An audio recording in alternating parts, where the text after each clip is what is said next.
Então, estamos dando a continuação do nosso estudo. Acho que estamos na lição número 9 dessa nossa série Vivendo dentro do amor de Deus, a ideia de práticas espirituais. E simplesmente como um lembrete, a gente começa assim todas as aulas, a ideia das práticas espirituais, na qual estou oferecendo aqui, e creio que é mais congruente com a ideia da perspectiva bíblica, é não simplesmente responsabilidades a serem feitas, né? Eu tenho que orar, está na hora de ler a Bíblia, preciso ser benevolente, eu preciso fazer essa prática ou aquela. Mas do que uma lista de simples responsabilidades, que muitas vezes a gente acaba sentindo até pressionados a fazer, ou muitas vezes sentindo ocupados demais, ou sentindo aquela vergonha, ou aquela ideia de, eu não fiz, precisava fazer. Ao invés de pensar assim, pensar nas práticas como oportunidades, ou até mesmo mecanismos que desenvolvem um relacionamento mais íntimo com Deus e com um ao outro. Então, pensando em termos assim, relacionais, creio que é uma perspectiva mais alinhada à história bíblica, e ao mesmo tempo creio que cria mais motivação do que quando pensamos em termos de responsabilidades a serem mantidas. Tem um ânimo maior quando pensamos em termos relacionais. Então, deixa eu compartilhar aqui a minha tela, para a gente progredir na aula de hoje. Okay, espero que está dando para ver.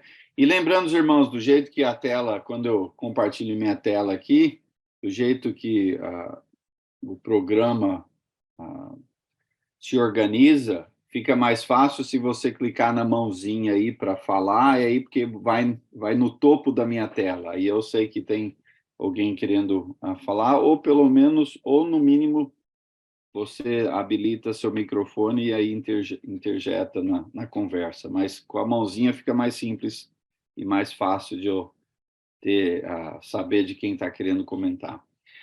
A lição de hoje é a ideia de serviço, a gente de servir. A semana passada nós falamos aqui sobre a ideia de natureza e de como a nossa interação com a natureza, que reflete o poder e características de Deus, é uma maneira pela qual podemos nós estar mais íntimos com Deus, ou estar mais conectados com Deus. E falamos vários detalhes sobre isso. Hoje a ideia do poder e da necessidade, da importância de servir, de serem pessoas comprometidas a agir para o bem de outros. E começamos já com a ideia de Jesus, de que Deus não nos deixou sem exemplos práticos do que é ser generoso, porque a ideia de servir tem, em parte, no seu fundamento, o conceito de generosidade. E não é um conceito que Deus nos deixou vago, ou simplesmente com a ideia acadêmica, um conceito a se contemplar, mas sim um exemplo relacional em Jesus, especialmente dentro desse assunto de servir. Nas palavras do próprio Jesus, temos lá em Marcos capítulo 10, versículo 45, pois nem mesmo o Filho do Homem, referindo-se a si, veio para ser servido, mas para servir e dar a sua vida em resgate por muitos. Então, o próprio Jesus, sendo Deus conosco, não veio para sentar num reino, num trono, num palácio real, onde a maioria das pessoas tinham pouco acesso, para ser honrado nesta posição alta, nessa posição de glória. Ao invés disso, ele veio para mostrar a glória de Deus, para usar a sua posição para o bem de outros. Então, essa ideia de servir, essa ideia de usar o seu, a sua identidade, a sua capacidade, os seus talentos, o seu poder para o bem dos outros, e de que maneira ele escolheu mostrar isso, ou enfatizar isso. Porque poderia ter feito de várias maneiras, como um líder político, poderia ter feito isso tomando conta do trono, através de poder militar. Podia ter feito de várias maneiras, mas como Deus em Cristo escolheu focar a sua identidade, o seu poder, o seu talento, presença de Deus, foi através de forma relacional entre o povo, com atos de serviço, uma perspectiva de servir. Há um grande poder em servir, mesmo sendo, especialmente notando que na nossa sociedade, na sociedade da época de Jesus, e ainda hoje na nossa sociedade, pensamos nesta ênfase de servir não como uma qualidade, mas muitas vezes como algo negativo, ou algo inferior, ou algo que está abaixo de outros. Então, se tem os cargos de grande responsabilidade e de poder, e pessoa com dinheiro, e aí tem as pessoas que servem. E muitas vezes a gente pensa, ou a sociedade iguala isso com algo negativo, ou com algo que é abaixo de outras pessoas.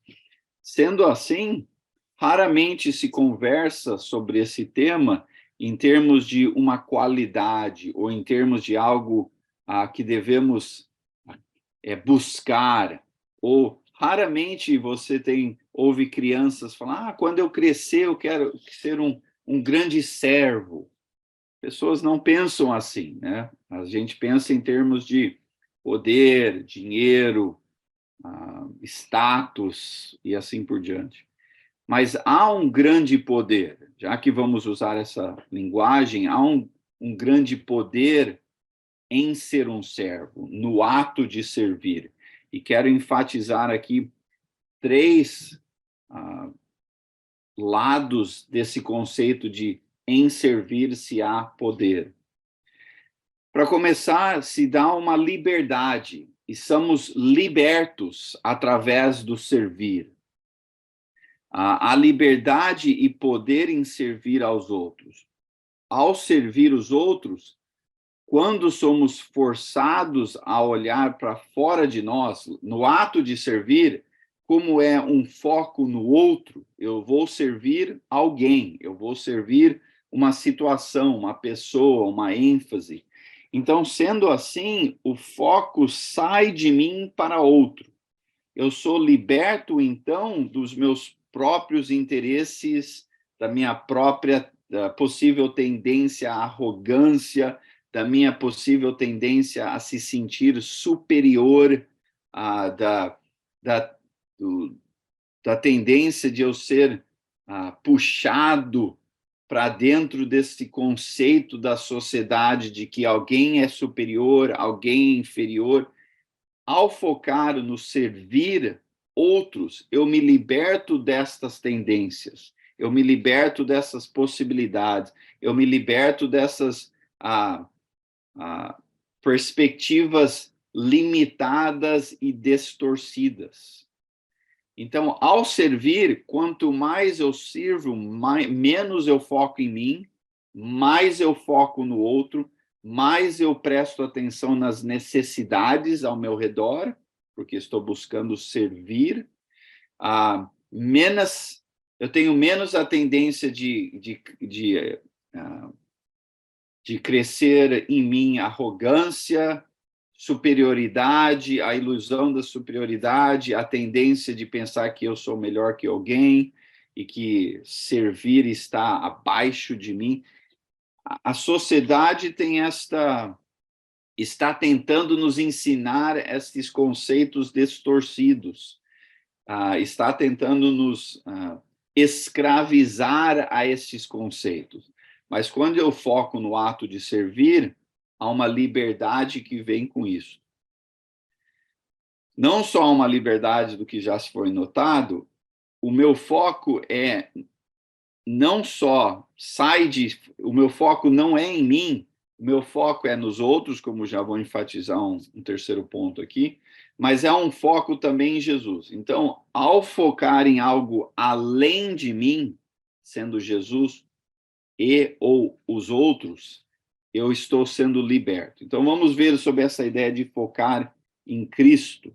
Em Colossenses, capítulo 3, versículo 23 e 24, Paulo nota-se lá de que essas palavras, tudo o que fizerem, façam de todo o coração como para o Senhor, e não para os homens, ou a ideia da humanidade, as pessoas, sabendo que receberão do Senhor a recompensa da herança, é a Cristo, o Senhor, que vocês estão servindo.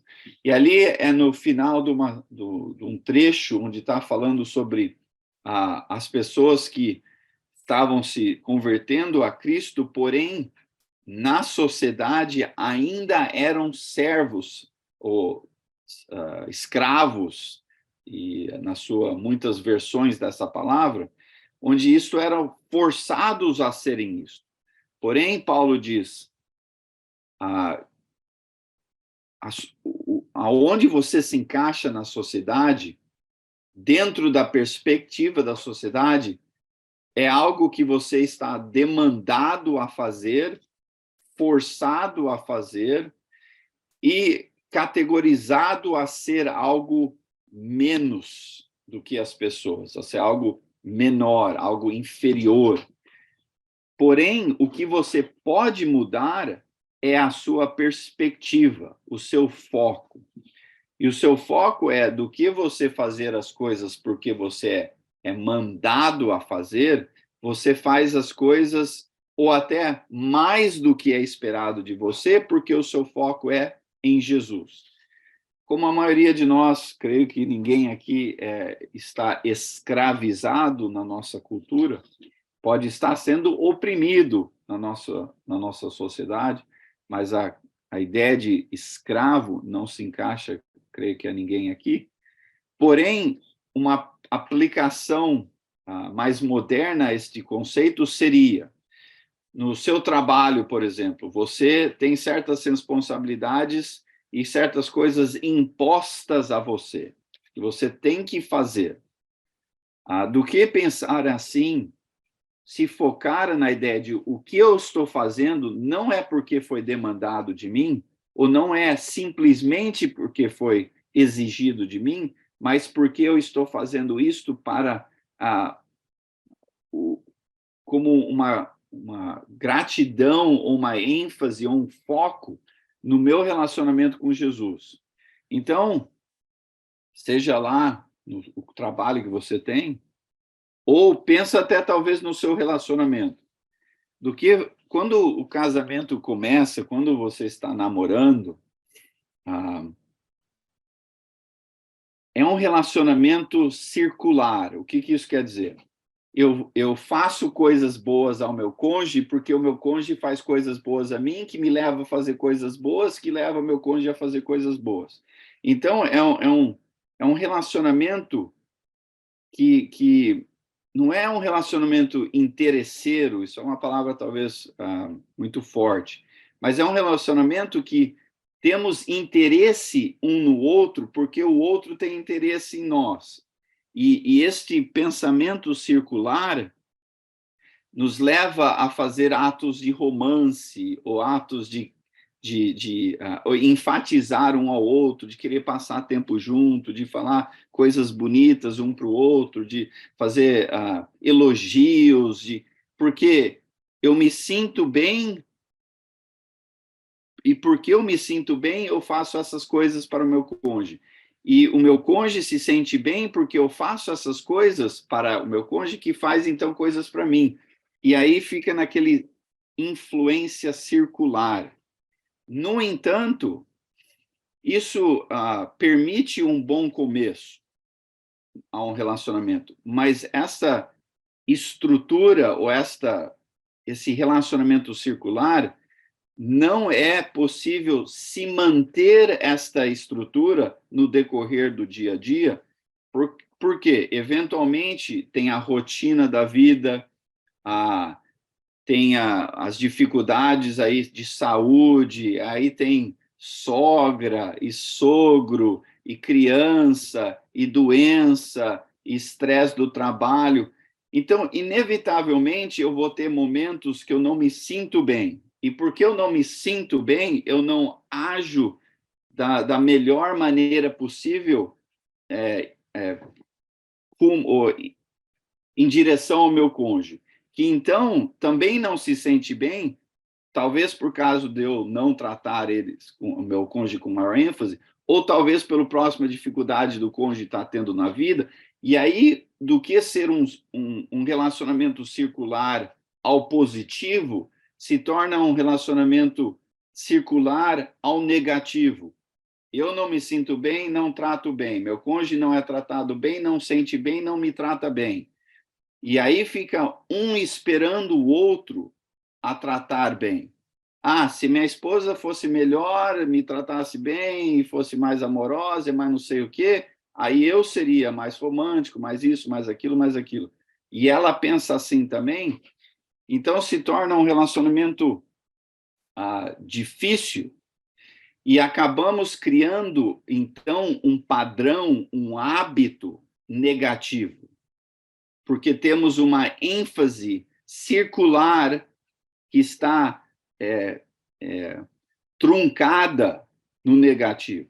Se começa com o positivo, porém, no entanto, por causa da vida, do decorrer das muitas dificuldades, se cria padrões negativos. A única maneira de sair disso, bem, tem duas maneiras. Tem três. Uma é divórcio. A pessoa não quer mais ficar naquela situação, pensa que não tem solução, ou a única solução é quebrar aquele relacionamento negativo.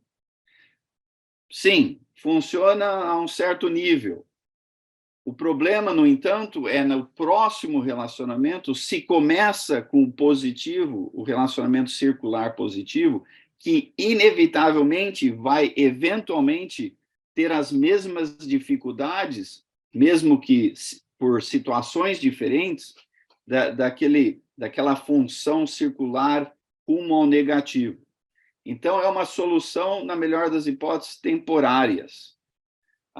Com exceções de violência e outras coisas, que eu acho que aí a conversa é um pouco diferente. No entanto, isso é tentativa uma que muitas vezes pessoas fazem. Solução número 2 tentada.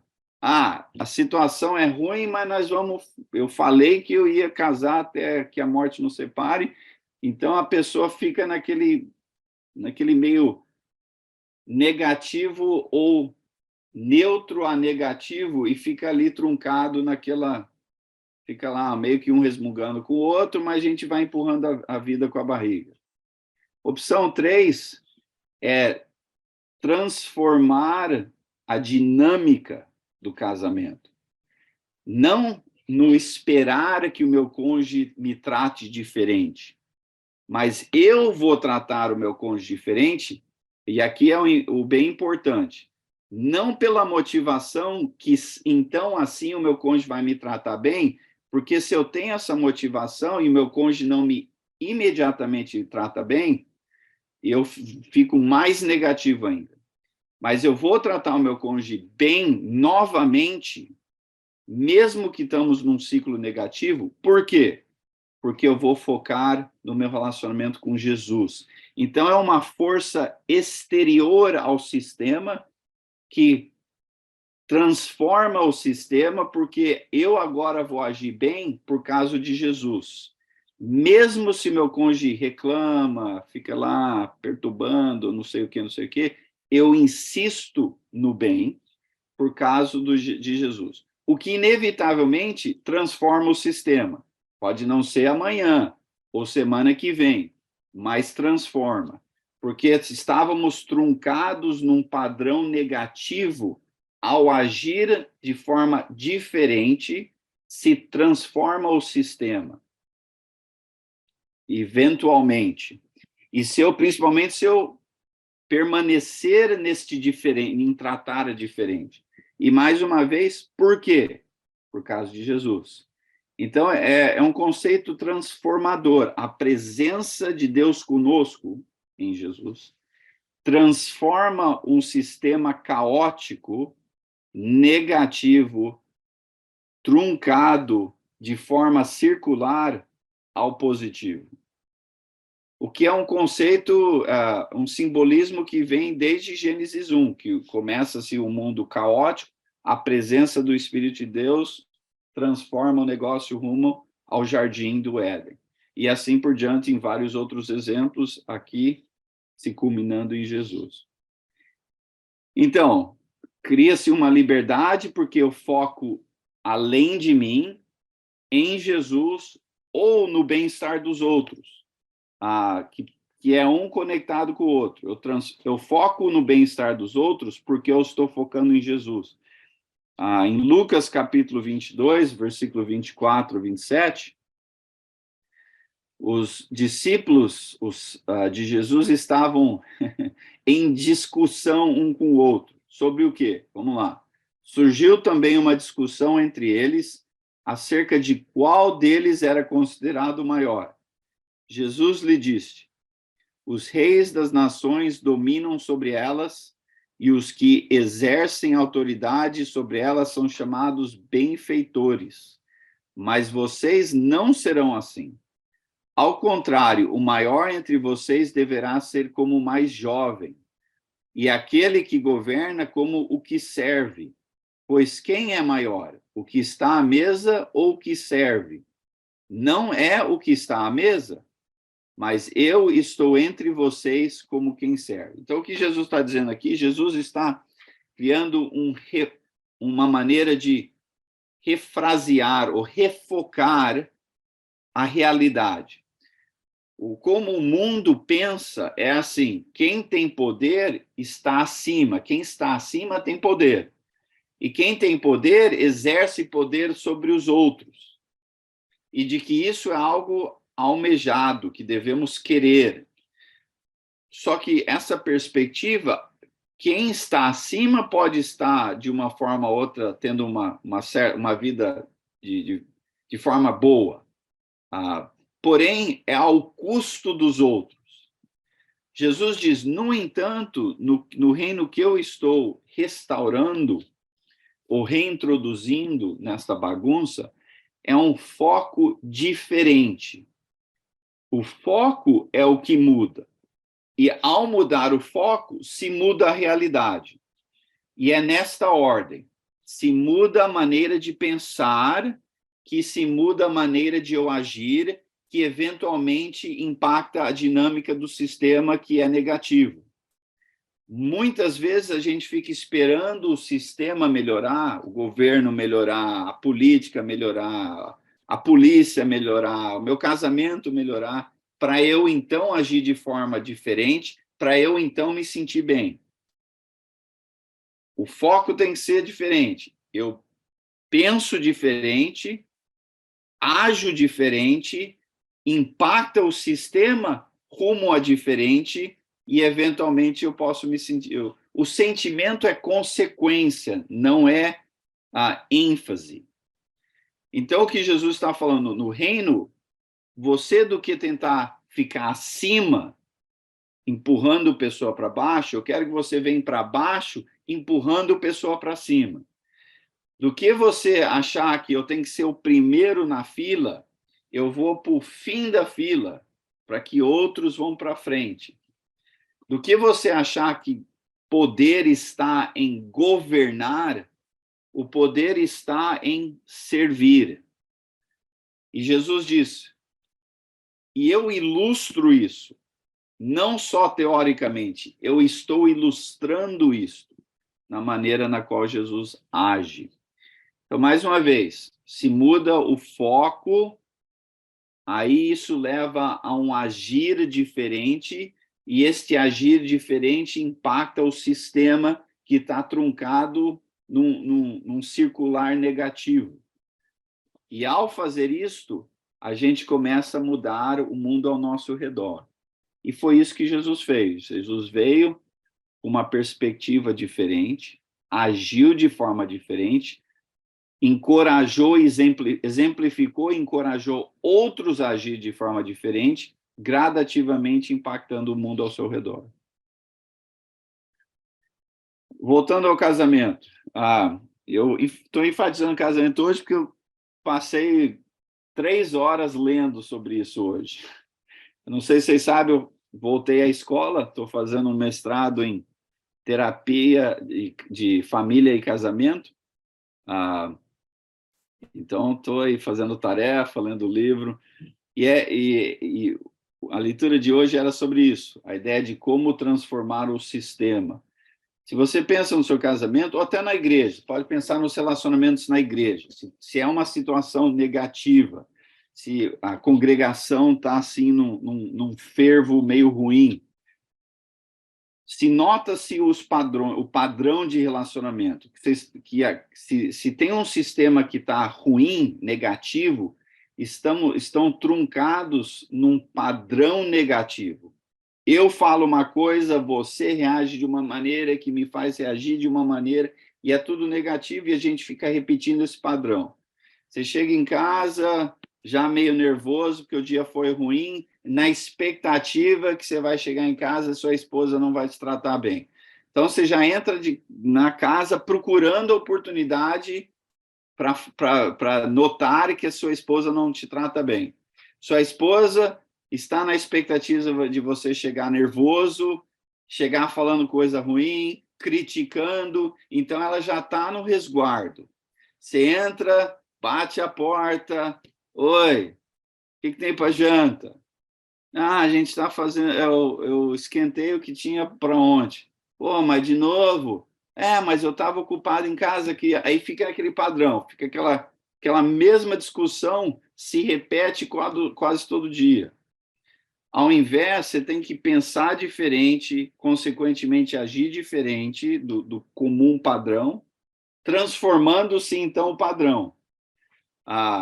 Isso é relacional, é o que Jesus fez e se aplica a casamento, escritório, futebol, igreja e assim por diante.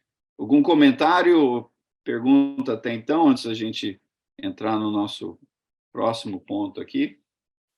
Opa, vamos lá, Wagner. Júnior, esse ponto aí é interessante, porque aqui, pelo menos na redondeza aqui onde já está, na congregação, as irmãs, né, no geral, em relação ao casamento, tá levantando essa questão aí de cada um tem o mesmo direito que o outro, né? Que não é diferente para Deus, né? Sempre tivemos os mesmos direitos. Mas só que agora parece que as mulheres elas querem um direito acima do que Deus preparou para nós como casal, né? E aí acaba causando esse caos aí, né? Vira um círculo vicioso, né? E muitas das vezes a gente não consegue sair, né? Porque Deus quer que a gente faça uma coisa, mas a gente não quer obedecer a Deus, a gente quer obedecer a linha do mundo, né? Que já deu errado lá atrás. E com isso, consequentemente, vai dar errado no nosso casamento também, né? Sim. Transformar o sistema não pode ser demandado. Se você chegar demandando algo do seu cônjuge, raramente o negócio funciona bem. Tem que ser algo, tem que se criar um relacionamento onde a motivação é interior, e especialmente o casamento cristão, por causa de Cristo. Então, Uhum. eu vou tratar o meu cônjuge bem, vamos dizer assim, pode até se usar certas palavras que estão flutuando aí, igualdade, direitos e assim por diante, assim por diante. Mas o o básico disso, a conversa atrás da conversa, o motivo atrás do que é expressado, raramente tem a ver com se você ajudar a limpar o banheiro, eu limpo a cozinha e nós dois fizemos igual.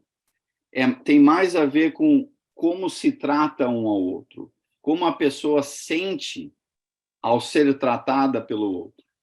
Então, a ideia de, se eu vou amar a minha esposa como Cristo amou a igreja, a conversa de igualdade, quem vai fazer o quê, e direitos, essa coisa se torna uma conversa meio que apagada, porque a ênfase do marido sendo em tratar bem a esposa, assim como Cristo tratou a igreja, é uma ênfase continuamente transformando o marido e a esposa.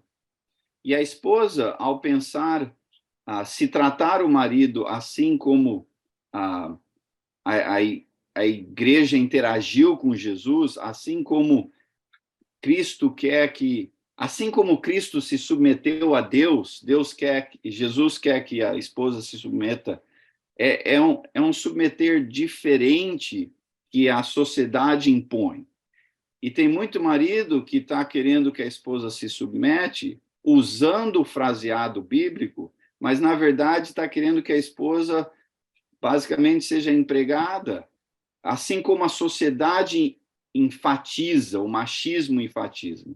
Então, quanto mais a gente se desconecta do que a sociedade está tentando enfatizar, tanto de um jeito ou do outro, e mais foca no que Cristo fez, tanto como exemplo de como tratar a igreja, e assim também como exemplo de como se submeter a Deus, se torna um padrão diferente da mecânica truncada que estamos por causa da sociedade. Então, espero que isso ajudou. Giovanni? Muito bom. Irmão, eu estou sentindo agora uma aula como a carta de Paulo aos Efésios. É sobre casamento. Eu também estou lendo esse livro aqui, As Riquezas que São Nossas, Lições de Efésios, do Lou Seckler. E tem um capítulo aqui que é Após a lua de mel vem o casamento. Quando o nosso lar é governado pela palavra de Deus, disse o pregador inglês Charles Spurgeon, anjos vão querer viver conosco e se sentirão totalmente à vontade em nossa casa. O problema consiste em que muitos lares não são governados pela palavra de Deus, até mesmo lares de gente crente. A consequência é trágica. Em vez de ter anjos como convidados, em alguns lares parece que existem demônios como hóspedes. Muitos casais acabam em divórcio e ninguém sabe quantos maridos e esposas estão emocionalmente divorciados, apesar de viverem sob o mesmo teto. Um poeta chamou o lar de a única felicidade do paraíso que há sobrevivido à queda, mas muitos lares estão longe disso. Ele dá que a solução está no Espírito Santo de Deus. Somente com o poder do Espírito Santo se pode viver em harmonia como marido e esposa.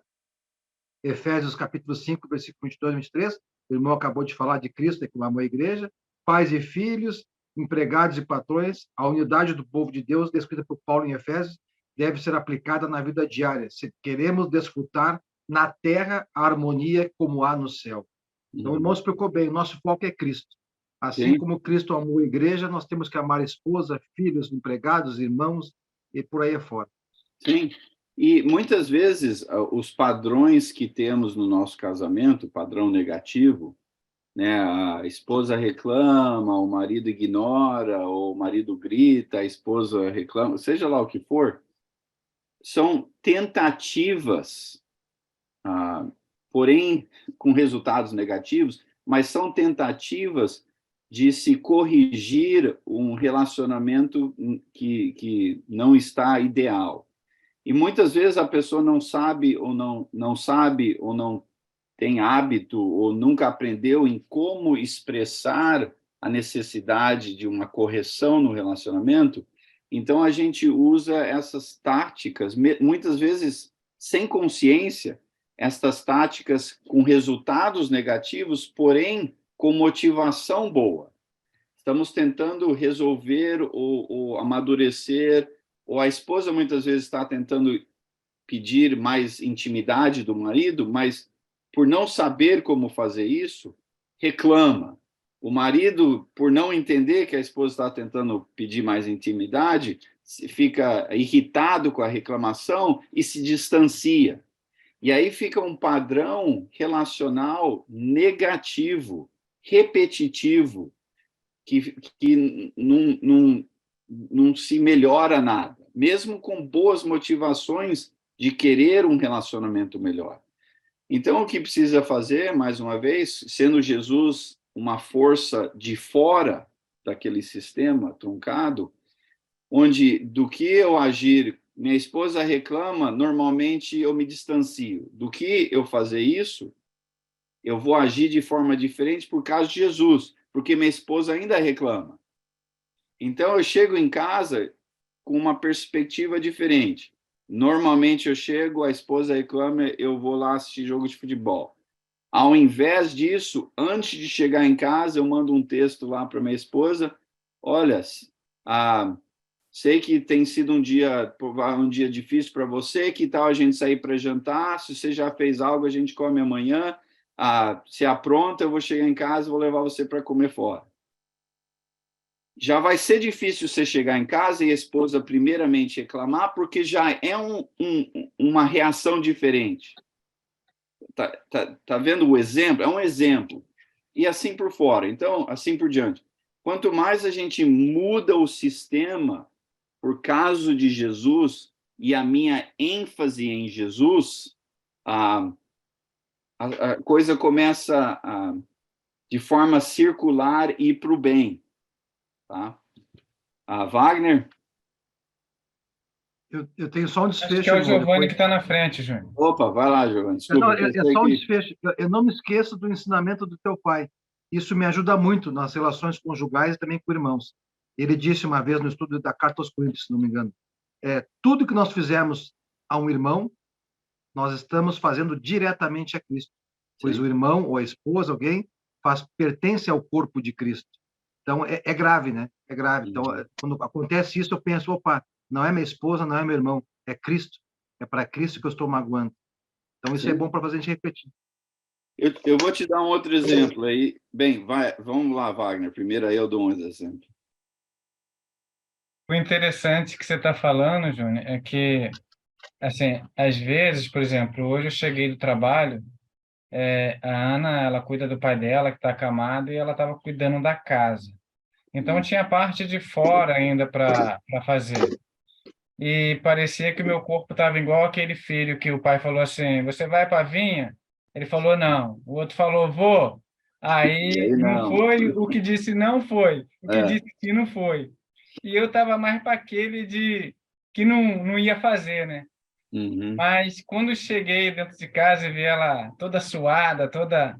Então, eu acho que, assim, inclusive o Enio Pai, ele fala isso, e na quarta-feira até comentei sobre isso.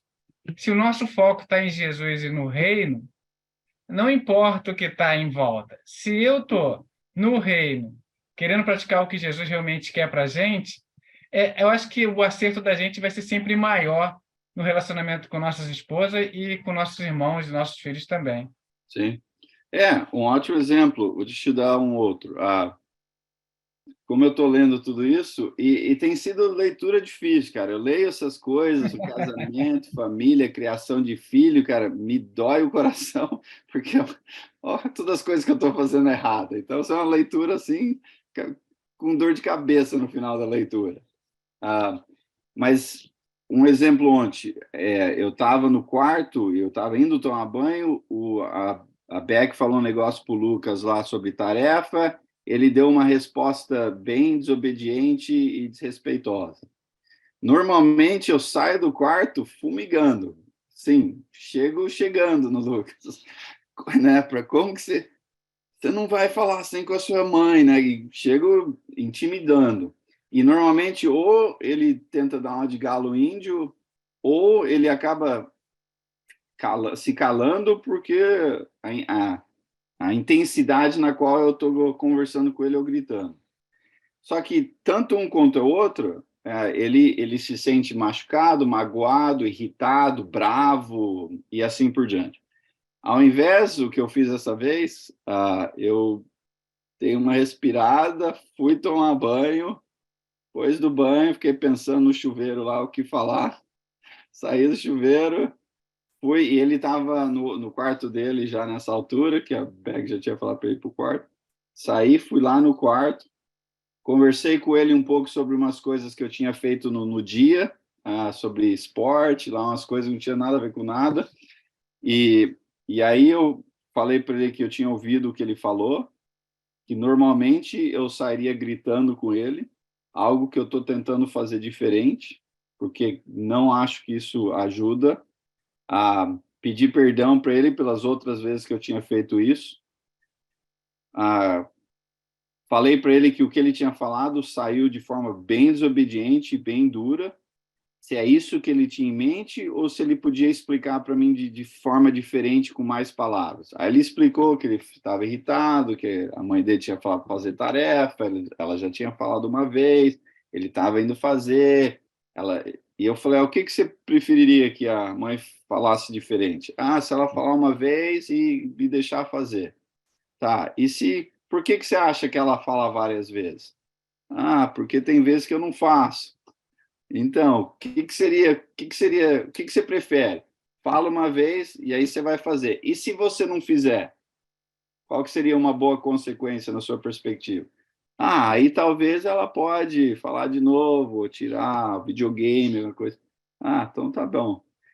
Você sabe também, quando você fala essas coisas, a sua mãe fica bem chateada e bem nervosa.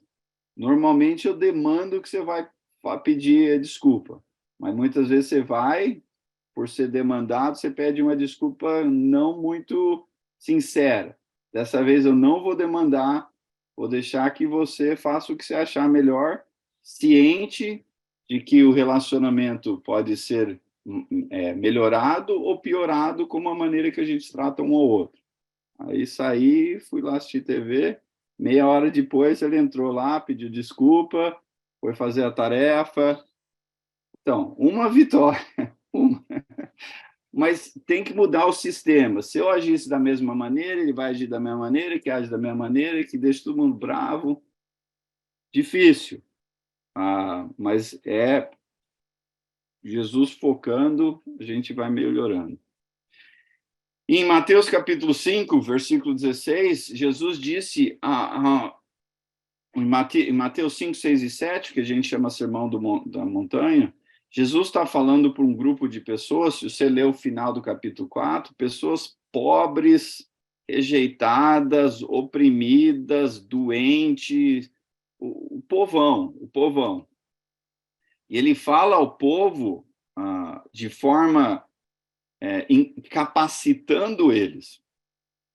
Um povo que, no geral, tinha zero influência política, zero. Não tinha dinheiro, não tinha influência financeira, não tinha influência política, não tinha influência militar, tinha nada. Como que um povo que não tem influência nenhuma pode transformar um sistema opressivo, um sistema opressivo? Com essas palavras de Jesus, vocês são a luz do mundo. Mas como, Jesus? Porque não se pode esconder uma cidade construída sobre um monte. Se você é a luz do mundo, se você brilha, não tem como não impactar o sistema. Mas o que é esse brilhar? Ele usa uma outra metáfora, versículo 15. E também ninguém acende uma candeia, eu continuo, ninguém acende uma candeia e coloca debaixo de uma vasilha. Ao contrário, coloca-se no lugar apropriado e assim ilumina todos que estão na casa. Assim, brilhe a luz de vocês diante das pessoas, para que vejam as suas obras e glorifiquem o Pai de vocês que está no céu. Quais obras? O que ele está falando no capítulo 5, 6 e 7. A maneira como você trata as pessoas, mesmo quando as pessoas estão oprimindo você, tratando você de forma injusta, de forma errada, de forma maligna, de forma violenta, da maneira como você reage, não por causa do que eles estão fazendo, ou merecem ou não merecem, mas por causa de Deus conosco, da presença de Deus, isso vai trazer ênfase ao mundo que Deus está com você. Então, precisamos ter esse foco de que o nosso poder transformador num sistema negativo ou opressivo é Deus conosco. Eu penso diferente por causa de Deus, eu então ajo diferente por causa de Deus, e as consequências vêm por causa de Deus. É uma maneira diferente a se pensar, que não é muito comum ao nosso dia a dia, porque o mundo faz de forma diferente. Um comentário, pergunta, antes de a gente meio que terminar aqui com uma possível prática durante uma certa tarefa durante essa semana?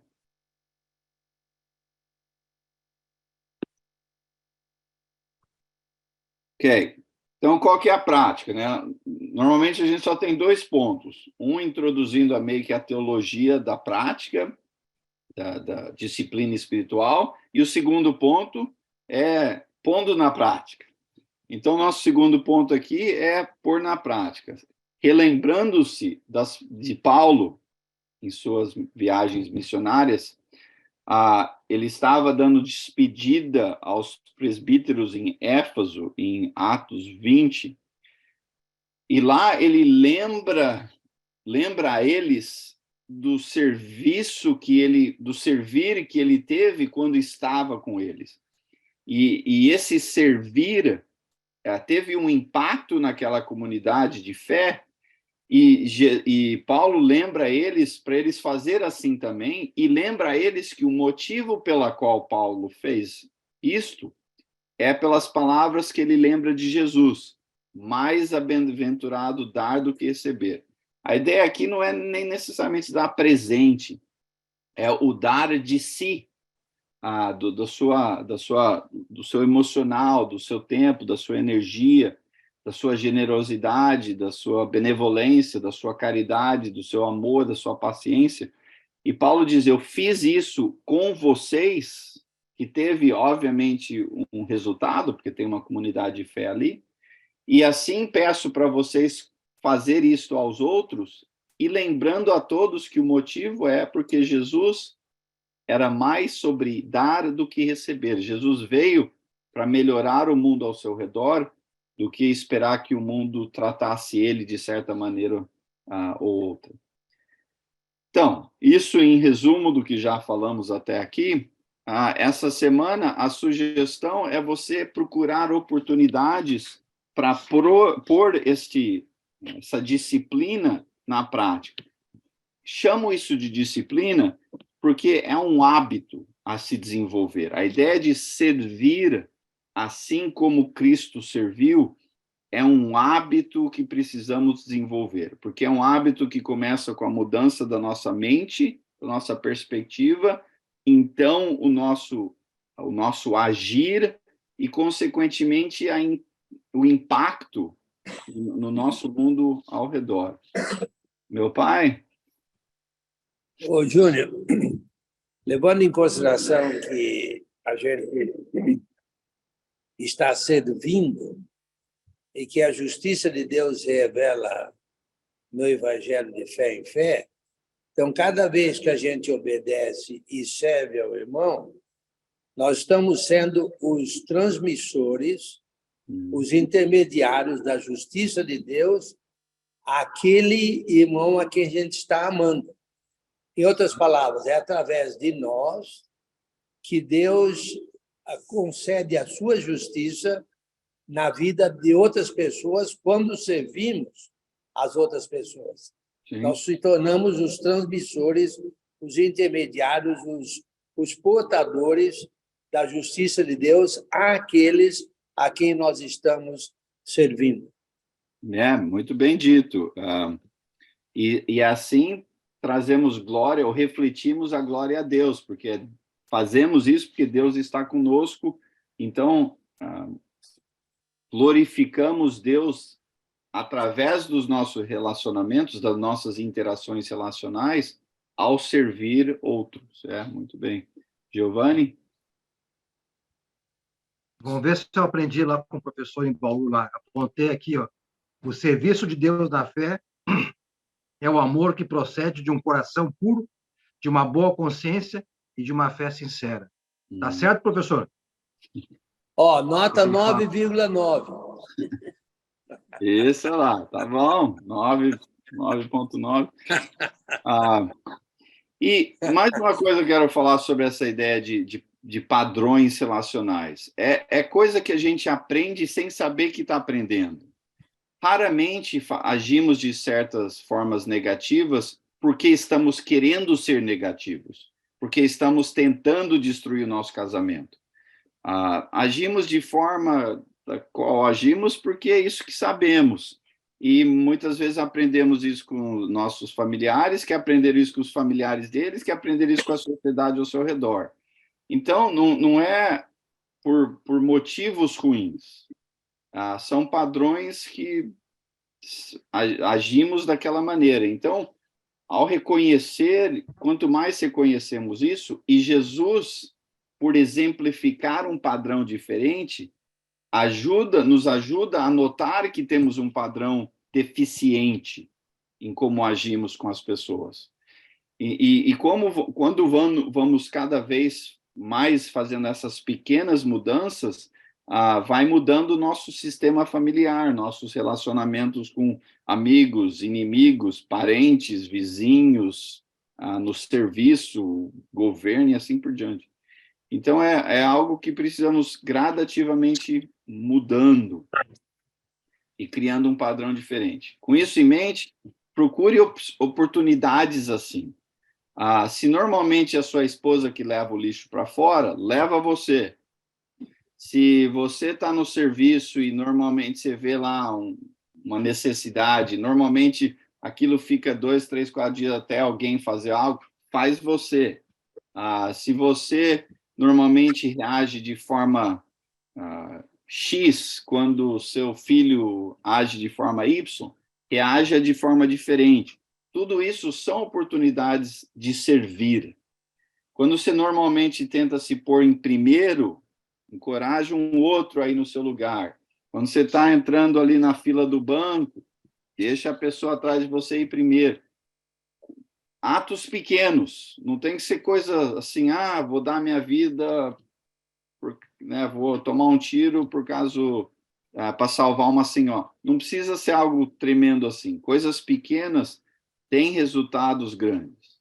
Então, vai desenvolvendo essa semana esta perspectiva de procurar, notar, tomar iniciativa rumo a essas oportunidades de serviço.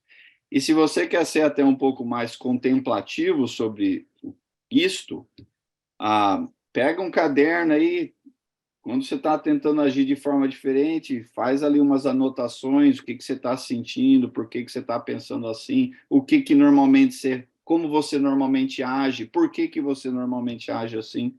Ou, se quer levar até um nível maior, senta aí com 2, 3 amigos, com o irmão da igreja, com o pregador, com meu pai, com as senhoras, com as mulheres aí, e conversa sobre esses padrões, essas dificuldades, essas oportunidades para serviço e assim por diante.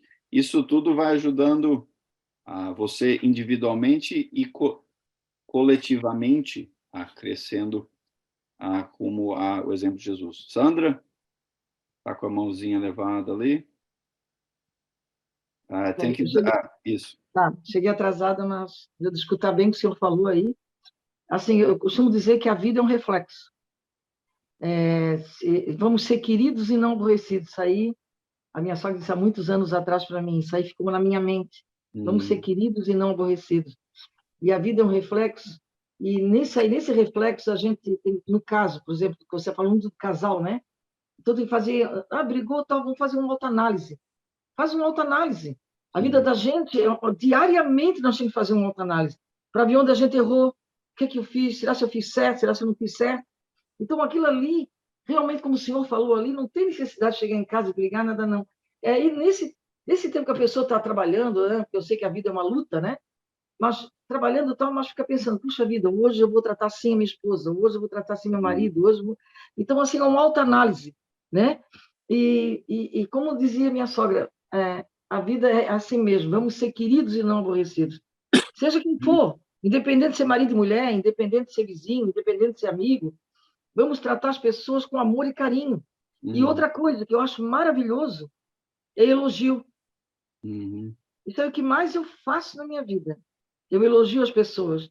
Estão certo, puxa vida, como você está bonita, aquilo ali é muito bom. Às vezes a pessoa não está acostumada nem a escutar aquilo ali, mas aquilo ali é muito bom. Sim. Sabe? É muito assim, é soma, né? Aí eu costumo dizer que eu fazia reunião de mulheres aqui em casa, aí você bateu na porta, você vai abrir, a pessoa está com 4 pedras na mão para jogar em você. Aí quando abrir a porta, você diz, puxa, perdão, perdoe-me mesmo, eu te amo, eu não queria fazer isso, a pessoa vai jogar as pedras no chão, ela não vai ter coragem. É aí que a vida é um reflexo, eu vejo dessa forma.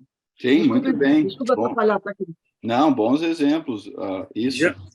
Já que vamos elogiar, deixa eu mudar 9,9 para 10 para o Giovanni. Isso lá, 10,5. Que é isso, hein? Um pouco Eu a estou mais. aqui. Tá vendo? É interessante notar, eu interajo na universidade bastante com jovens, né? E eu sempre estou tentando prestar atenção. É interessante, pelo menos as mulheres, as jovens aqui na universidade, quando uma interage com a outra, normalmente é assim, nossa, que cabelo lindo, não sei o que, obrigado, sua blusa é maravilhosa, comprei não sei onde, você é muito lindo, não sei o que, e aí cada um vai para o seu lado. Até quando eu estou sentado conversando com 2, 3, aí passa uma outra amiga delas, fala, oi, só adorei sua calça, não sei o que, não sei o que. Então, a ideia de elogio, eu notando isso, eu posso chegar em casa, não vou elogiar jovem na universidade, claro, mas notando que se aparenta ser um hábito e uma necessidade, como uma interage com o outro, eu posso chegar em casa e voluntariar um elogio à minha esposa. Eu posso chegar em casa e voluntariar um elogio à minha filha.